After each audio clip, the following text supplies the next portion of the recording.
na epístola aos Romanos, ou na carta aos Romanos, Paulo escrevendo a esses irmãos em Roma, advertindo e orientando-os.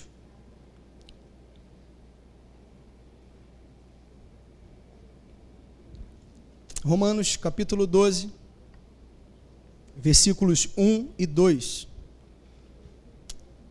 Se você tem a sua Bíblia, abra a sua Bíblia. Se você tem a sua Bíblia no seu telefone, iPad, ligue aí a sua Bíblia. O importante é que todos nós acompanhemos a palavra do Senhor. Talvez você diga: irmão, eu não tenho a Bíblia. Então, pegue a carona com alguém que está ao seu lado, para que juntos possamos realizar a leitura da palavra de Deus. Todos chegaram? Amém? Diz assim: portanto, irmãos, rogo-lhes pelas misericórdias de Deus, que se ofereçam em sacrifício vivo, santo e agradável a Deus. Este é o culto racional de vocês. Versículo 2.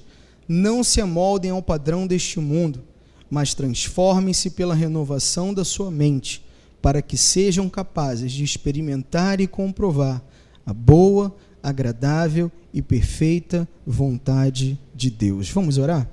Querido Deus, amado Pai, nós te louvamos pelo grande privilégio de estarmos em Tua presença nesta manhã, juntos, Senhor, com os nossos irmãos, para sermos, ó Pai, alcançados pela Tua palavra.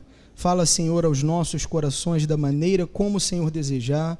A nossa mente estará aberta, o nosso coração estará receptível, para que o Teu Espírito Santo, ó Deus, possa fazer, ó Deus, aquilo que seja necessário em nossas vidas, que os nossos olhos espirituais estejam abertos, que as preocupações da semana ou do dia não, Deus, venha roubar o privilégio que temos de realizar a leitura da Tua palavra e sermos alcançados pela mesma. Espírito Santo de Deus, fale, ó Deus, da maneira como o Senhor desejar, é o que nós assim oramos em nome de Cristo Jesus.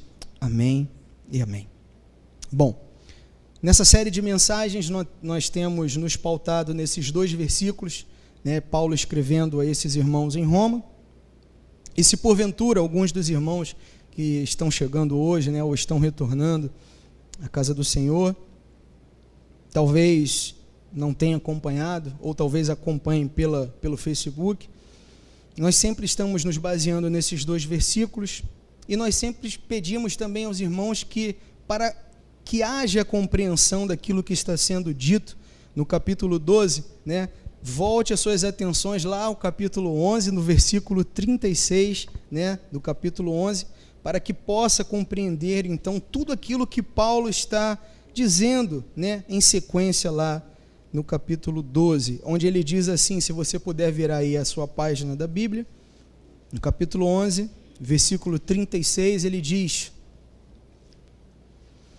pois dele, por ele e para ele são todas as coisas. A ele seja glória para sempre.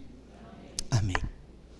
E isso inclui também a nossa vida, o nosso trabalho, a nossa forma de proceder, aquilo que nós somos para Deus.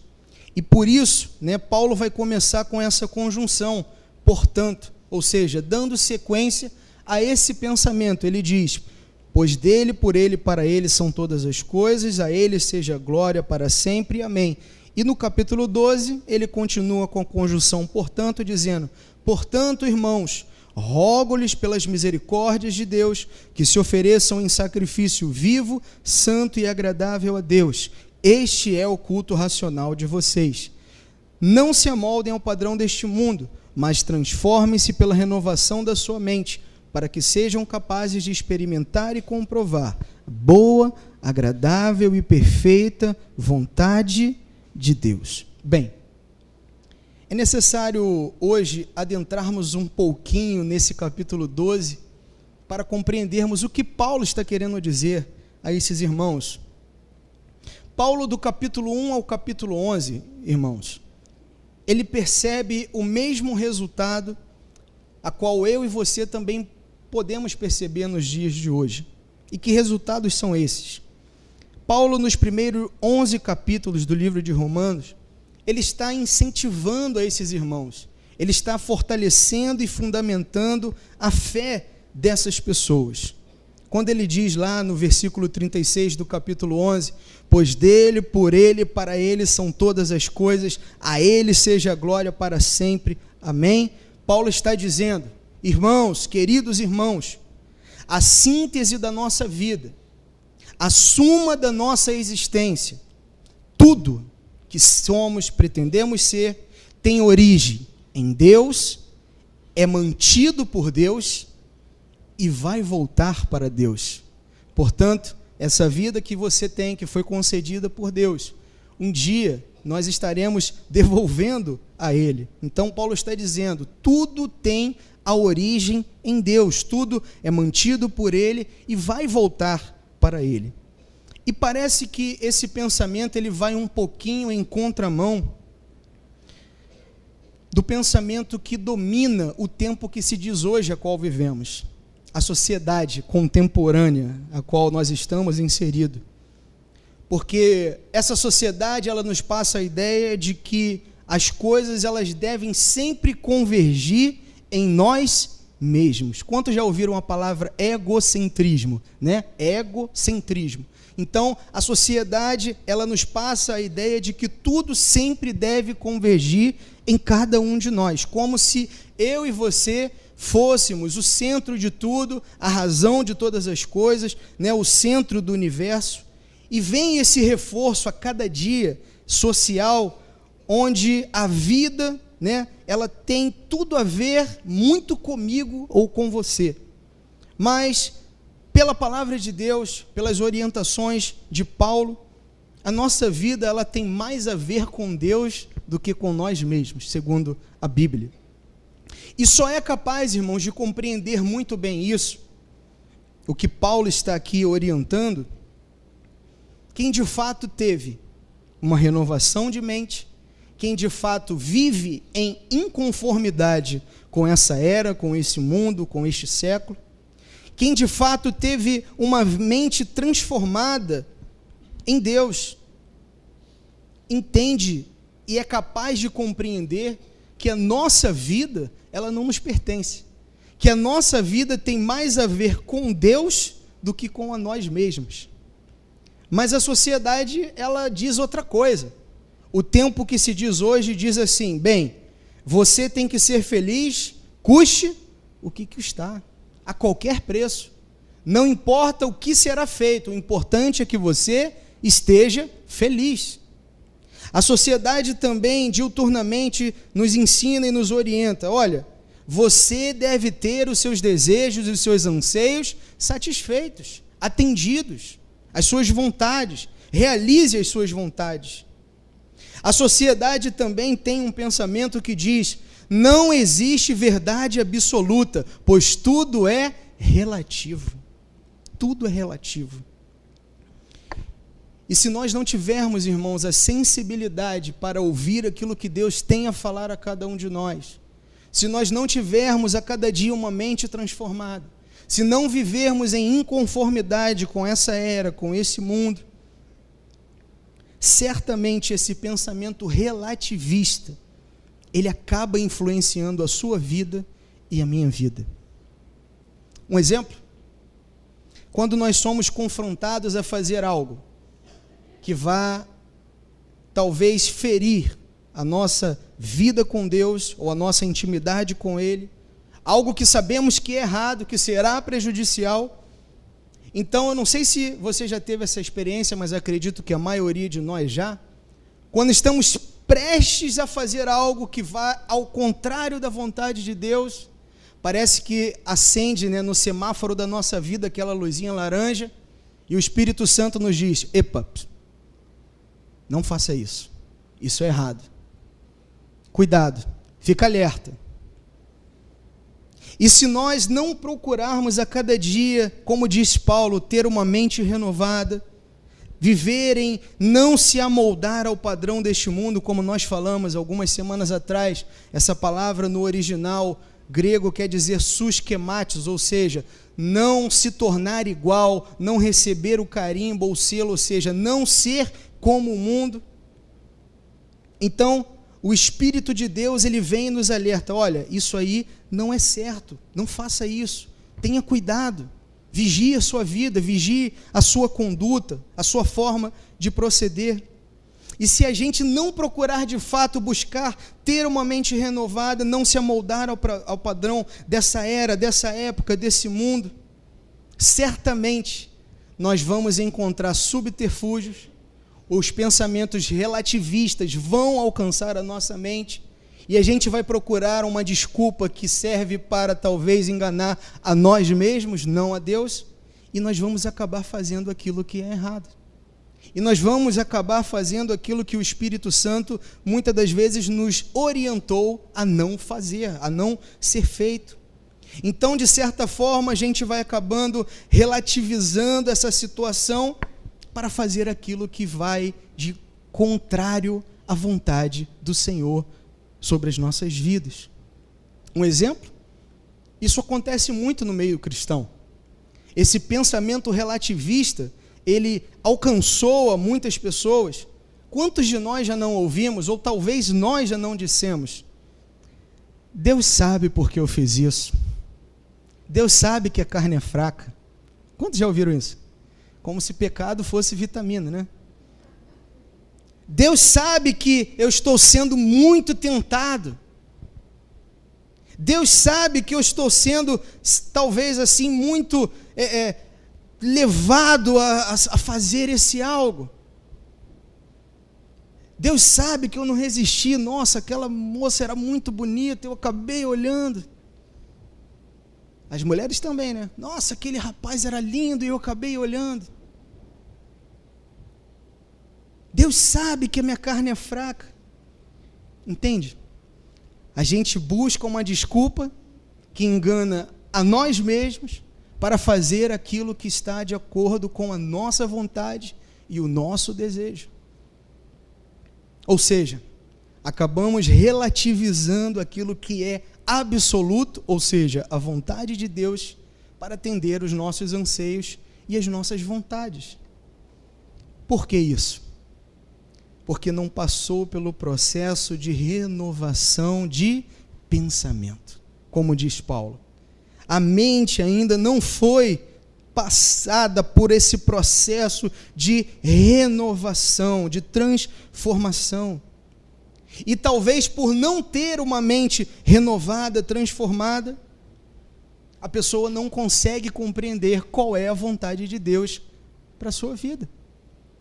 Quantos, talvez no meio cristão, já não disseram assim: poxa, eu não consigo, eu oro, eu jejuo, eu me consagro, mas eu não consigo compreender a vontade de Deus para a minha vida. E não vai compreender mesmo, pelo pensamento relativista, fazendo aquilo que agrada ao mundo, fazendo aquilo que contradiz ao Evangelho de Cristo. Realmente nós nunca vamos compreender a vontade de Deus. Paulo está dizendo: existe uma vontade maravilhosa do Senhor para cada um de vocês. E essa vontade ele vai reforçar dizendo: é boa, perfeita e agradável. Mas para que vocês possam experimentar e comprovar essa vontade, que é boa, perfeita e agradável, é necessário fazer duas coisas. Primeira delas, transforme a sua mente. Passe pelo processo de renovação da mente. E em segundo lugar, não se amoldem ao padrão deste mundo. Não permita com que esse pensamento da sociedade contemporânea relativista invada a sua vida, invada a sua mente, onde não há verdade absoluta, onde tudo é relativo. Ah, Deus sabe, a carne é fraca. Ah, Deus sabe, é só um copinho. Ah, Deus sabe. Paulo está orientando. Paulo está dizendo: tenham uma mente transformada. Não se amoldem ao padrão deste mundo, mas transformem-se pela renovação da sua mente. Por que Paulo está dizendo aqui nesse contexto, irmãos? Paulo está escrevendo a esses irmãos, tentando desconstruir esse pensamento daquela época, esse pensamento que talvez permeava pela mente desses irmãos. Em outras palavras, Paulo está dizendo: olha, porque agora vocês são cristãos que não simplesmente carregam a Bíblia debaixo do braço como se fosse um desodorante, né, e vão para a igreja todos os domingos, não, mas porque agora vocês são cristãos que decidiram passar por esse processo de mortificação diária para seguir esse que vos chamou. Permita com que a cada dia, a cada instante, a cada momento, você submeta a sua mente a Ele, e submetendo a sua mente a Ele, vai haver esse processo de renovação. Queridos irmãos, ele vai dizer, vivam de fato como verdadeiros cristãos. Verdadeiros cristãos que decidiram viver a vida de Cristo em suas vidas. E agora nós vamos adentrar um pouquinho ao capítulo 12, compreender o que Paulo está dizendo para esses irmãos, que nós podemos também aplicar essas exortações práticas às nossas vidas. Vamos esmiuçar um pouquinho do que está sendo dito aqui por Paulo. No capítulo 12, versículos 1 e 2, ele diz: portanto, irmãos, ou seja, dando continuidade ao pensamento lá do capítulo 11, como nós falamos, rogo-lhes pelas misericórdias de Deus, que se ofereçam em sacrifício vivo, santo e agradável a Deus. Este é o culto racional de vocês. E não só isso, ele continua: não se amoldem também ao padrão deste mundo, mas transformem-se pela renovação da sua mente, para que sejam capazes de experimentar e comprovar a boa, agradável e perfeita vontade de Deus. Paulo se volta aqui para a aplicação prática. Paulo aqui, ele está exortando aos irmãos a aplicarem tudo o que estava sendo dito do capítulo 1 ao 11. Lembra o que nós falamos? Paulo está aqui ratificando, confirmando todas essas aplicações práticas do que ele tinha falado anteriormente. Paulo aqui está se detendo aos pormenores para demonstrar que Cristo Jesus deve ser o Senhor das nossas vidas, em todos os sentidos e em todas as áreas da nossa vida. E Deus, mediante essa palavra, Ele vai requerer de cada um de nós a atuação nossa nessas implicações. Deus vai querer de nós a nossa reflexão, a nossa atitude, o nosso agir e a nossa confiança, a nossa crença nele. Olha o que Paulo, ele começa dizendo aí no capítulo 12. Portanto, irmãos, faço o quê? Rogo-lhes. Olha que interessante. Aqui Paulo está fazendo uma inferência importante com base em toda a verdade exposta do capítulo 1 ao 11. Ele começa dizendo: portanto, irmãos, rogo-lhes pelas misericórdias de Deus. O que ele está querendo dizer com isso? Se Deus não tiver misericórdia de nós, de cada um de nós, não colocar as suas mãos sobre as nossas vidas, eu e você não conseguiremos ser quem de fato Ele espera que sejamos. Por isso Paulo está dizendo: irmãos, rogo-lhes pelas misericórdias de Deus, ou seja, se não houver uma intervenção, uma ação do Espírito Santo de Deus sobre a sua vida e sobre a minha vida, nós, por nós mesmos, não conseguiremos ser quem Deus espera que sejamos. E ele continua: portanto, irmãos, rogo-lhes pelas misericórdias de Deus, que se ofereçam em sacrifício vivo, santo e agradável a quem, irmãos? A Deus. Eu acho interessante isso, porque ele está dizendo: irmãos, olha, eu rogo-lhes pelas misericórdias de Deus. Por quê? Precisa haver uma intervenção do Espírito Santo sobre as vossas vidas. Um exemplo, para a gente entender isso. Quantas vezes a gente diz assim: bem, eu não vou fazer isso aqui de errado, né? Vou me programar todinho para agir de acordo com a vontade de Deus, mas chega uma certa situação que você acaba fazendo aquilo que é errado.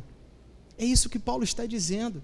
Irmãos, eu rogo para que haja uma intervenção do Espírito Santo sobre a vida de vocês, porque em vocês mesmos vocês vão continuar pecando, como nós falamos alguns domingos passados. Vocês vão automaticamente estar inseridos a uma era, a uma época, a uma sociedade que vai relativizar o seu pensamento, vai fazer com que você se amolde. Então eu rogo ao Senhor, né? Ele vai dizer: rogo-lhes pelas misericórdias de Deus que se ofereçam em sacrifício vivo, santo e agradável a Deus. Agora a pergunta é: por que Paulo está incentivando-os a se oferecerem em sacrifício vivo, santo e agradável a Deus? Quem se arrisca? Valendo um café da manhã, hein? Paulo está incentivando a esses irmãos, como nós muito bem vimos aqui com o nosso professor da escola bíblica, em Levítico capítulo 1, ali trata de todo o cerimonial, se eu estiver errado, me corrija, por favor, para o holocausto que era oferecido no Antigo Testamento, ou no Primeiro Testamento. Em Levítico capítulo 1, você pode ver, ali está todas as regras tratando do cerimonial para o holocausto.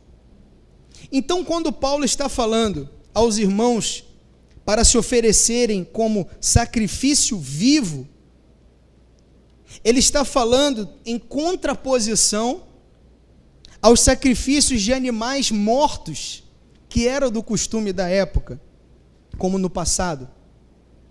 E ele vai dizer: se ofereçam em sacrifício vivo, ou seja, no sentido de ter a vida nova no Espírito de Deus, já não mais mortos, né? Mas agora vivo. Por isso ele vai dizer: portanto, irmãos, rogo-lhes pelas misericórdias de Deus que se ofereçam em sacrifício morto. Não, em sacrifício vivo. Morto era no passado, né? Todo o animal ali que seria sacrificado, ele faz essa inferência. Agora ele está dizendo: não, porque temos uma mente renovada, porque não nos amoldamos a esse mundo, se ofereça em sacrifício vivo.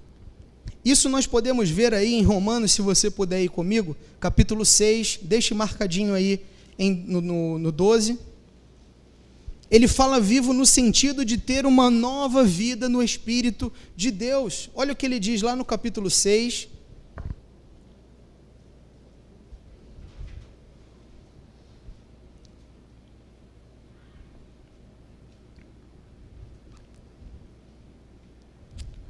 Ele diz assim, do versículo 1 ao 4: que diremos então?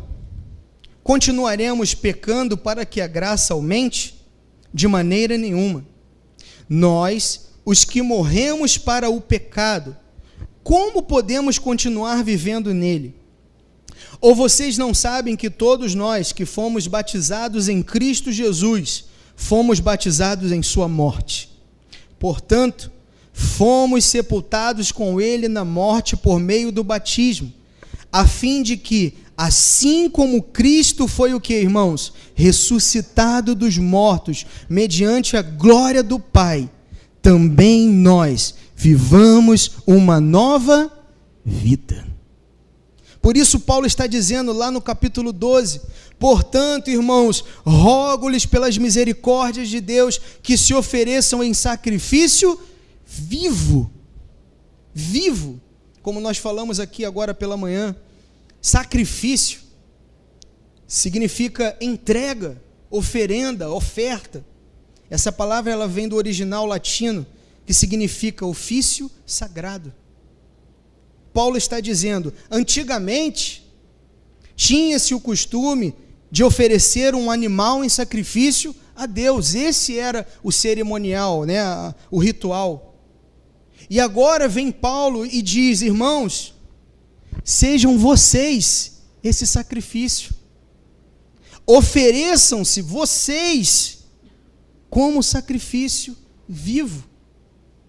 Em Romanos, capítulo 6 também, no versículo 13, é o 13? Sim. Paulo diz assim: não ofereçam os membros do corpo de vocês ao pecado como instrumentos de injustiça. Antes, ofereçam-se o quê? A Deus como quem voltou da morte para a vida. E ofereçam os membros do corpo de vocês a Ele como instrumentos de justiça. Voltando lá ao capítulo 12, Paulo está dizendo, irmãos, ofereçam-se em sacrifício vivo. Vivo. Sejam vocês esse sacrifício. Se apresentem ao Senhor como essa oferta, como essa entrega. Seja vocês esse sacrifício vivo.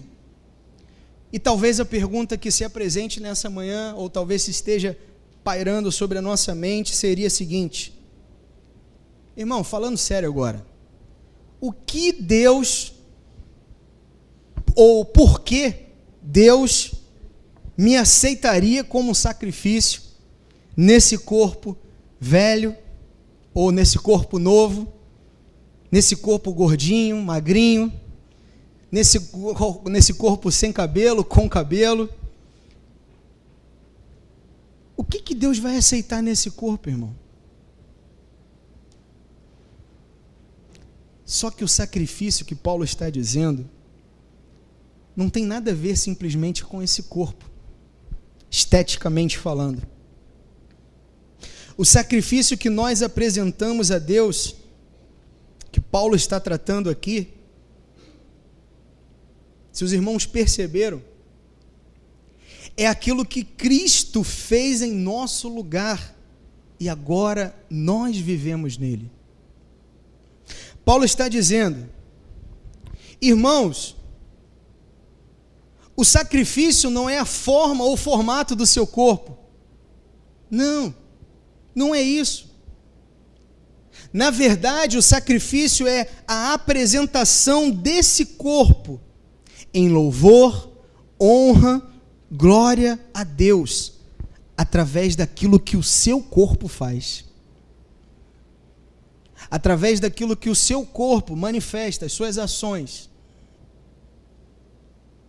O sacrifício desse corpo é através de que forma? De que forma isso se dá? Através de uma mente que foi renovada em Cristo Jesus. Através de um corpo que procura não se amoldar ao padrão deste mundo, dessa era, dessa época. Paulo está dizendo que Deus requer, irmãos, é que a apresentação desse corpo em sacrifício vivo demonstre, através de nossas ações, de nossos gestos, de nossas palavras, de nosso proceder e de nossos pensamentos, que esse sacrifício vivo demonstra a beleza da glória de Cristo Jesus que vive em cada um de nós. E essa beleza de Cristo que é vista em nós, quando talvez os nossos corpos, da maneira que for, seja alto, baixo, magro, gordo, com cabelo, sem cabelo, de olho azul, sem olho azul, negro, branco, amarelo, índio, mameluco, para compreender e viver os valores e princípios que o Evangelho, ele nos oferece. Porque tenho uma mente agora renovada em Cristo Jesus. Porque não me amoldo ao padrão desse mundo, então eu compreendo e passo a viver os valores e princípios que a palavra de Deus me orienta, que o Evangelho me incentiva, e então eu compreendo bem isso. E porque compreendo bem isso, eu me apresento como um sacrifício vivo, santo e agradável a Deus. Tudo isso por quê? Porque a minha mente foi renovada. Porque eu não me amoldo mais ao padrão do mundo. Eu permito que o Espírito Santo de Deus venha agir sobre a minha vida. E é por isso que a nossa vida se torna um culto ao Senhor. Muitos dizem, eu tenho que ir lá ao culto domingo, e talvez chegam aqui, apreensivos, ansiosos, e querem desfrutar de toda a glória, de toda a majestade em apenas uma horinha de culto. Mas a pergunta é, e o culto que deve ser oferecido de segunda a sábado a Deus tem sido oferecido? Como se talvez num passe de mágica a gente chegasse aqui no domingo e recebesse de toda a plenitude. Irmãos, o que nós estamos fazendo aqui nesse dia, onde estamos reunidos, como corpo de Cristo, é uma apresentação coletiva das nossas vidas a Deus, mas que complementa todo o culto que foi prestado de segunda a sábado para o Senhor. Essa aqui é uma celebração coletiva de honra, glória ao Senhor, mas que complementa tudo o que foi oferecido na segunda até ontem, no sábado. Então, porque hoje tenho uma mente renovada, porque sigo os princípios e valores do Evangelho, e a cada dia vou sendo transformado, vou sendo guiado, vou sendo orientado pelo Espírito Santo de Deus sobre a minha vida. Então a minha vida se torna uma oferta, uma oferenda, uma entrega, como um sacrifício vivo para o Senhor, como um sacrifício vivo, santo e agradável a Deus. O que Paulo está incentivando a esses irmãos são exortações práticas para se viver de forma que agrade a esse Senhor, para viver de forma condizente com o Evangelho de Cristo. E isso tudo vai produzir um resultado que será benéfico para cada um de nós. E qual é esse resultado? A renovação da atitude mental. Ele diz: portanto, irmãos, rogo-lhes pelas misericórdias de Deus que se ofereçam em sacrifício vivo, santo e agradável a Deus. E olha o que ele diz aí: este é o culto racional de vocês. Sabe o que Paulo está querendo dizer? Porque fui alcançado por Deus, permito que esse Deus transforme a minha mente a cada dia, permito agora com que as minhas atitudes já não se amoldem mais ao padrão deste mundo ou dessa época. Então eu me ofereço em sacrifício vivo, santo e agradável a Ele, em louvor, em honra, em glória, demonstrando a beleza de Cristo que agora vive em mim. E este é o culto racional, ele vai dizer. Ou seja, não é meramente uma atividade ritualística de vir todo domingo à igreja, como se fosse bater o cartãozinho lá, contribuir com o FGTS do céu para a gente, Não, não é isso. Eu tenho que ir lá na igreja todo domingo prestar o culto ao Senhor. Não, Paulo está dizendo, porque a sua mente foi transformada e agora você já não faz mais parte desse mundo, você procura agora viver uma vida condizente com a vontade de Deus. Seja a sua vida um culto a Deus. A sua vida é um culto a Deus. Preste culto a Deus de forma racional com a sua vida, de segunda a sábado, através das suas atitudes, através dos pensamentos, através do proceder. Preste culto ao Senhor racional com a sua vida em todos os sentidos. Não é simplesmente essa atividade ritualística de ter que vir à igreja, mas é a participação da mente, do coração, em vontade e obediência ao Senhor. Aquilo que a sua palavra nos orienta. Ele diz, acompanhem comigo: portanto, irmãos, rogo-lhes pelas misericórdias de Deus que se ofereçam em sacrifício vivo, santo e agradável a Deus. Este é o culto racional de vocês. E a pergunta que nós poderíamos fazer a Paulo nessa manhã é a seguinte: Paulo, por que eu devo me oferecer como um sacrifício vivo, santo e agradável a Deus? Por quê? E Paulo nos responderia. Paulo talvez nos diria: Adolfo, você deve se oferecer como um sacrifício vivo, santo e agradável a Deus, porque um dia o seu maior exemplo, ele se entregou por você. Um dia o seu maior exemplo, o seu Senhor e o seu eterno Salvador, mesmo sem pecado algum, mesmo sem ter culpa nenhuma, ele se entregou no seu lugar. Para que hoje você tivesse a oportunidade de se entregar a Ele e de se oferecer também como um sacrifício vivo, santo e agradável a Deus. Lembra como nós falamos? No passado vinha lá um animalzinho para ser sacrificado, imolado. Assim somos nós. Nós vamos caminhando em direção ao sacrifício, mas não para morrer, mas simplesmente para demonstrar a beleza que Cristo vive em cada um de nós. De que forma? Com a nossa mente renovada, não se amoldando ao padrão desse mundo. E dessa forma, ele vai dizer, para que sejam capazes de experimentar e comprovar a boa, agradável e perfeita vontade de Deus.